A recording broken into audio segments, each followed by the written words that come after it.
L'amulette des rois par Winiingrus Monona. Au cours des premières années de l'ère Ier, une puissante race d'elfes appelée les Aeled, ou les faux elfes des terres inférieures, dirigeait Canriel d'une main de fer. Orgueilleux et arrogants, les Aeled comptaient sur leur chef les terribles seigneurs d'Aedra, pour leur fournir des armées de Daedra d'esprits morts. Forts de leurs armées magiques, sans peur, les impitoyables Aeled n'hésitaient pas à s'attaquer aux jeunes races d'hommes, les massacrant ou les réduisant en esclavage.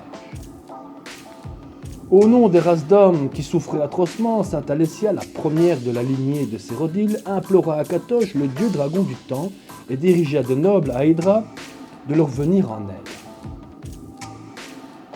Akatosh, pris de pitié pour les hommes en plein martyre, bénit Sainte Alessia avec le précieux sang de dragon de son propre cœur. Il conclut un contrat.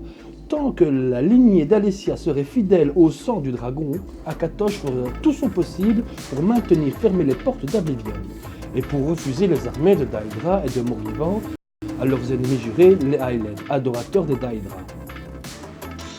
En témoignage de ce contrat, Akatosh offrit à Alessia et à ses descendants l'amulette des rois et les feux du dragon éternel de la cité impériale.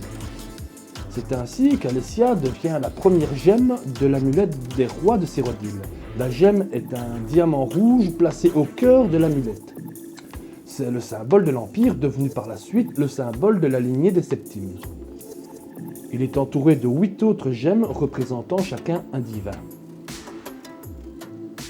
Tant que l'Empire adorera Akatosh et les siens, tant qu'Alessia et ses descendants porteront l'amulette des rois, Akatosh et ses divins maintiendront une barrière infranchissable entre Canriel et Ablivion, de manière à ce que les hommes mortels ne craignent plus les êtres destructeurs invoqués par les seigneurs d'Aedra.